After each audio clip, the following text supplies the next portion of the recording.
What an appropriate song. What?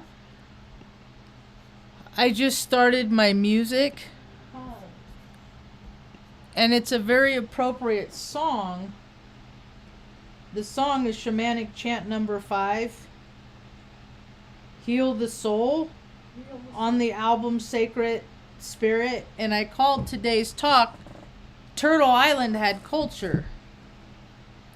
At some point, Turtle Island had culture. What culture? This country doesn't have culture anymore, and I don't consider fandom culture. I was always the cool thing about DNA. DNA is such a cool thing as I perceive it. My perceptions. I have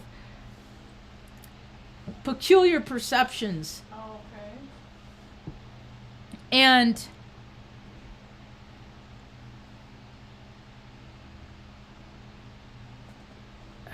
I like the other song before. Why did this song change? I didn't tell it to do that.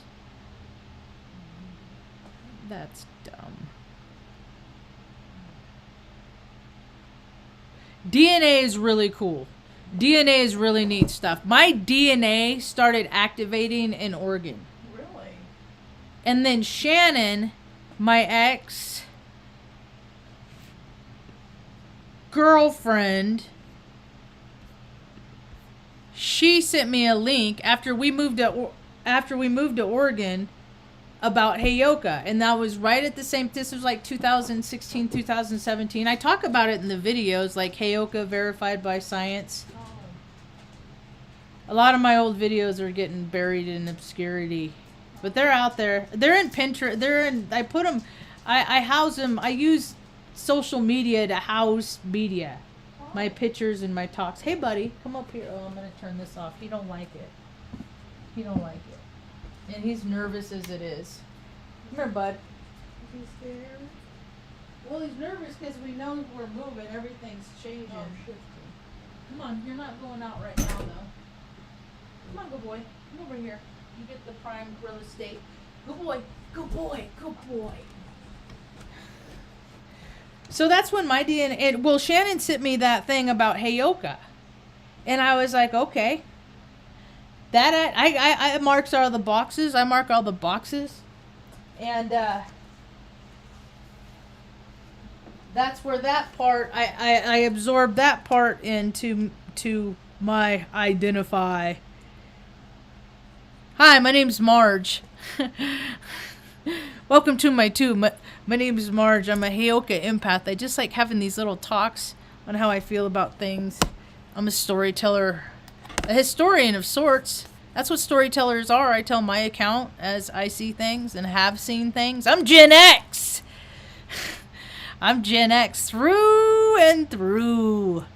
And people are getting soft. And people aren't filling the labor jobs, and it's anyway. I'm going off on a tangent, but DNA is a really cool thing, and a lot of people's DNA are starting to wake up. DNAs are activating. DNA activating. A lot of people are finding. I think a lot of that ancestry stuff is nonsense.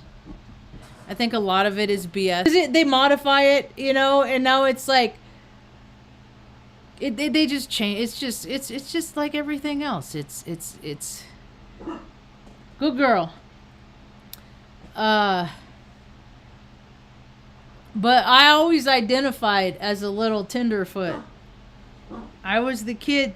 Mom couldn't keep me inside.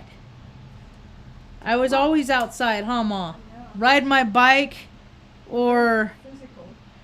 Because I had so much energy, I was like, go, go. I was like a little hamster on a cage. Just go, go, go, go, go, go, go, go, go, go, go, go, go, go. And I was, I've always been so curious. What is my freaking... And I just learned through nature.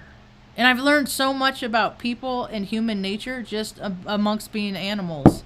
I grew up watching like Mutual Omaha, Wild Kingdom and stuff like that. And nature's brutal, and so are humans. The things that human beings do to other people it's just disgusting. It's so gross. It just so I try to overcompensate and be good to people and things, and I take care of a lot of strays. I myself have been a stray. I've been a stray most of my life, so I care about strays a lot.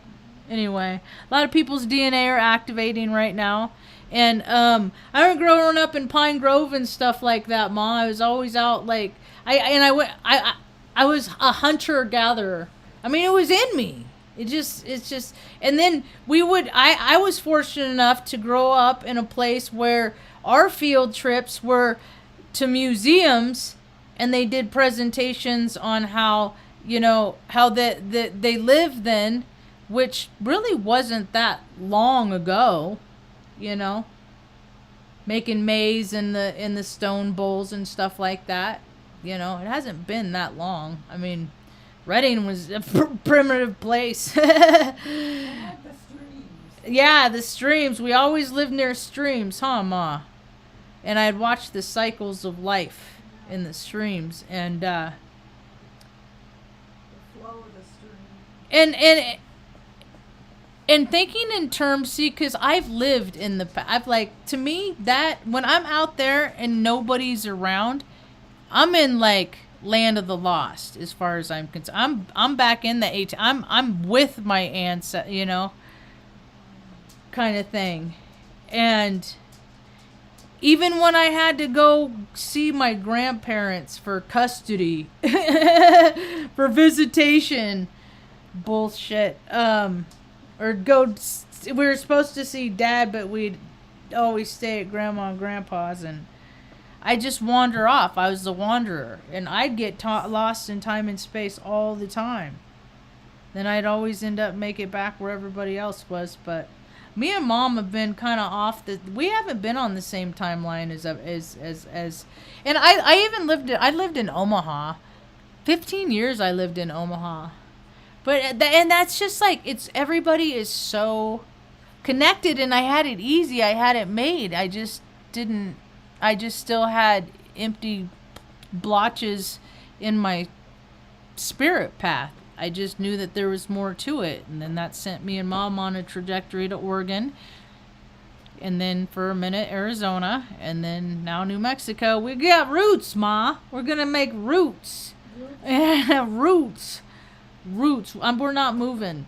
I told the lady, I said, and if you ever want to sell the place, please give me an opportunity. I said, I just don't want to move boxes no more. Just please. So, anyway, I had a sweet message last night. I like when random people come in, because I think I just get emotion is just always energy. It's like waves to me. And I've spent a lot of time. I learned a lot of life lessons in Pismo Beach, Avila Beach, Morro Bay. Oh, yeah. Don't pick up the oyster shells. You'll cut yourself. Okay, I won't. Don't you pick up the oyster shells. And then what did I do? Pick them up. What happened? I cut myself. And then I was in Morro Bay, so the salt water was just... Did you hurt your hand? Yeah, it was his mom. I was like 3. Oh. I always had to come up with my own experience. I always had to learn my own way. Oh. I didn't take people's word for it, because I'm like, well, maybe I can do this without cutting myself. Maybe I couldn't. I couldn't that day. And then I hated oysters. People, they make me eat oysters. Is the texture. No, you'd have. It's just the texture, and it's just slimy and nasty and gross, and I don't like them. And I remember we were gonna go get a scoop of ice cream at Thrifty's, and I had to eat, and I was like, no, babe. But I had to eat all my oysters, and I choked down a couple. I threw up, cause it's, and then, but I still got my mint chocolate chip, I think, so that was cool. But a lot of life lessons in oceans, currents, young, cause Dad was a macho guy, so he liked that I was kind of a daredevil. Or maybe that he didn't have to, like, I don't know, he didn't. I don't know. I don't need to go off on that tangent. I got a really cool picture of he and his granddaughter today, my niece, Caitlin. Who was that? They're reconnected since Jessica's gone to heaven. My father, your ex-husband, Greg, I got a picture of him. He looks pretty good. He looks pretty good for For his age. 74. And then he has a fitness. See, I get the good part. I try to look at the good parts that I get from him. I get good, like my desire to stay fit. It comes from that. And then Mom, she understands the importance of staying fit and things like that. But it was cool that they even thought about me, or that he thought about me. So I'm not going to show her, but I will show my dad.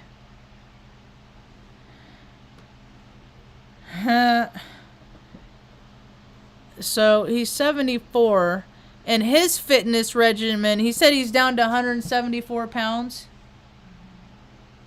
He's getting the big floppy ears. He had the Elvis face. That's why he was such a ladies' man, is because he had the kind of face that women liked. He was a total machismo dude.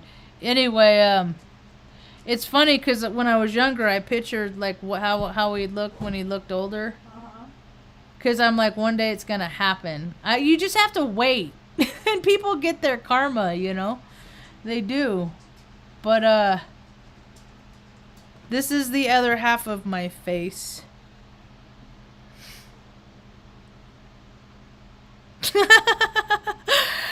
It's funny. It's so funny how DNA is because we have the same, me and my brother too, we all have the same taste. Like my brother lived in Sacramento, I'm in Omaha. I would go visit him in Sacramento. We'd go out to eat, look down, we have the same shoes on. Same shoes? Yeah. That DNA's funny. Luna, get out of there. Luna, get. Hey. I'm only sounding scary. Get out of there. You little turd. She's like, ah. So I want to tell this story because I didn't tell it yesterday, and it's a good story. Mom loves Red Delicious apples. She loves them. She likes to eat one a day. This guy comes over. I was laying down meditating yesterday. Mom comes back and gets me. There's a man at the door. He's selling apples. And I was like, what? Yeah, I was curious. So, I get up, come out, and he was an older guy. And, Luna! That's tuna, Luna! That's toast, Luna, you little turd. You got the bennies tonight? And he's like, and I look past the van and I see his truck there, and he has all these boxes. He has all these boxes of apples in the back of his truck. And I introduce myself, and I look him in the eye. I introduce myself, and he said, I'm Pablo Romero's or Rodriguez. I can't remember which one. Because I think about other stuff. I'm not always in the present moment. I get excited. But his first name is Pablo, and I hope to see him again. He had, like, veteran plates, so I'll just keep an eye out for it. Anyway, made a buddy. He's like, they're $35 a box. And they're like $3.99 a pound at the store. I said, give you 40. He's like, no, I'll give you one for 15. I said, no, I'll give you 40. So I gave him 40, but he was so excited. It is so cool to see people light up when you give people what they're worth. That you value, you know, that he went out and he picked these apples and he put them in a box. We've been here 2 years old. We've been here 2 years. I never seen the man before. You love Red Delicious apples. Mom ate one of these. She was like, she lit up for those. She's like, and because she loved, and it's a whole freaking box. Oops, sorry, Tango. Tango.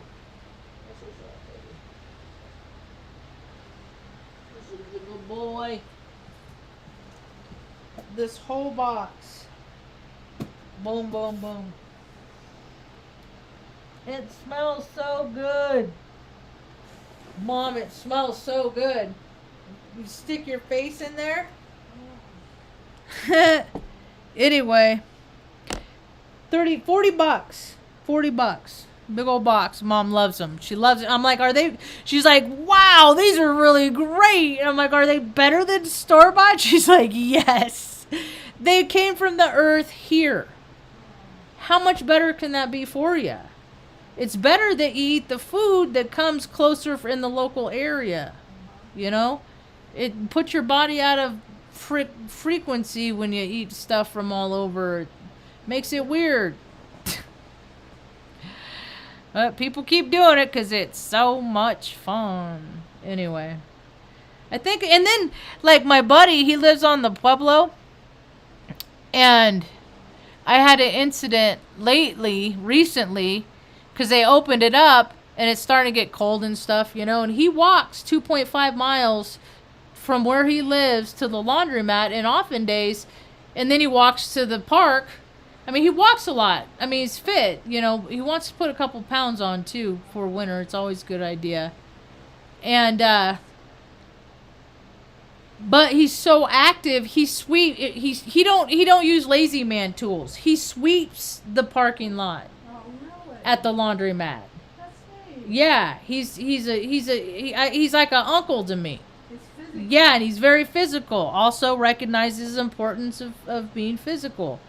And so I've been taking him closer to home where he lives. I don't go where, because he lives on the Pueblo. It's like, it's a human being museum. It's a human zoo.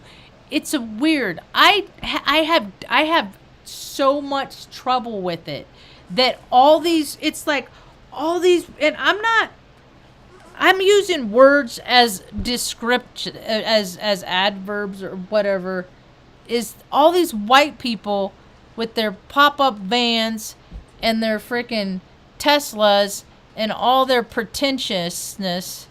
They come and they park and they walk up to a window that says admissions and they buy a ticket to go walk around to see how people live. And I have trouble with that. A lot of it. Go live someplace else like that if you like it so much. It's weird to me. And I like going to places. I like exploring where different places I guess. Tuck, where are you going? What time is it? You're early, bud. Come here. Aw, he just got up. Anyway, I guess I could. Anyway, I think about this land and how much culture has been wiped away. Just version after version. I mean, version after version after version. I see places that I've been before, and I'm glad that I've been to the places where I was when I went there. Like, I got to experience San Francisco, like, from 1989 to 2007 or 8 or 10, the last time I went. And I've done all California tourist stuff, and I grew up there, and it's not the same place no more, and I'm glad I got to see it then. And there's so many cities and landscapes and just personalities and people's desires, what drives them. It's making places gross. And I'm real glad that we're going to where we're going, Ma. I'm just going to say that. Okay. I'm real grateful about that we're going where we're going. Yeah. We're pretty blessed. I mean, it marks all the boxes. It does. Where's the time part? 20 minutes. Place for a garden. Yards with soft lawn, not not desert burrs and wet sage and glass and all the other stuff, you know. I was telling Mom today, I said, Mom, our life has been miraculous. It has been. And then I did a little demonstration that I'm not really willing to do right now because there's not really room in here and everybody's all chill and I don't want to jump around, and that's exactly what I was doing. I was jumping from one stepping stone to the next. I'm like, I don't know where I'm going, but I'm taking a leap anyway. And we've all managed to stay together. This, you know, and now we got a nice quiet place where we can just sit in the sit in her fancy camping chair with the and just watch the seasons change, huh, Ma? Right? Sound like fun? I think I might take up fishing again. And then there's a carport where I can make the dog beds too. And then, I don't know, I thought it would be cool if people wanted to get married, that the John Dunn Bridge would be a heck of a venue to do that. Like, it's like 2.5 miles from where I live. I could meet people there, marry them quick, and then be back to feed the dogs by 4.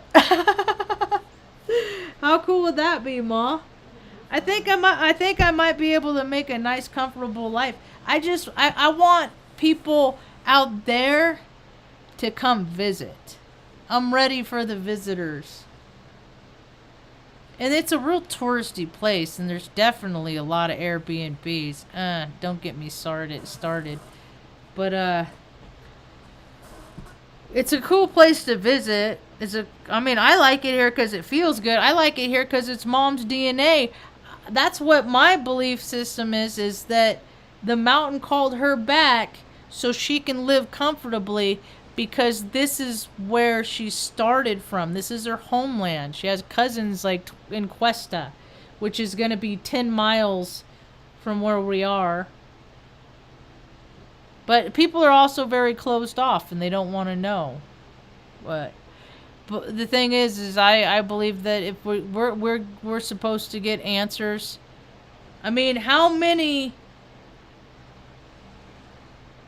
in 1950 she was born with 2 club feet? That is an anomaly. That's not common.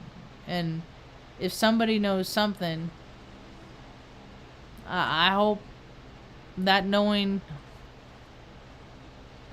is given to me, because I think that would be cool. Mom has had a great history. See, a lot of I'm finding more. I've since I've been here, there's one girl that was 14 that I met that was born with the clubfoot, and then there's this other woman that was gonna potentially rent to us, and then it went a different way for both of us, and she was born with 2 club feet. And I think that was really cool, that because she was the only other human being I'd ever known that was born 2 club feet besides Mom. And Mom, they used her as a guinea pig. She was one of the first. She was like the first orthodontic surgeries and stuff like that, because they sliced and replaced tendons and did this. She was in casts every summer from the time she was born until she were like 11 or something like that, and braces, like Forrest Gump, like braces and stuff like that. And it's always been a miracle. She was 4 when she took her first steps, and she was in casts and had those little wooden nubbins on the bottom, and she was determined to walk. She was determined, and she did it. She was determined. I get my determination, my DNA from her, and I'm very grateful for that. And I'm just trying to, I don't know, I'm trying to just live true to my DNA is what I'm trying to do today.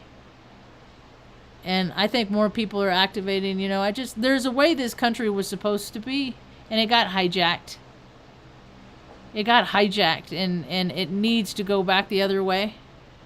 And elections aren't doing it. It's just elections are nonsense. We need a new system. We need a USA Corp 2.0. I mean, it needs an overhaul, but it needs to go back to the spirit of the land.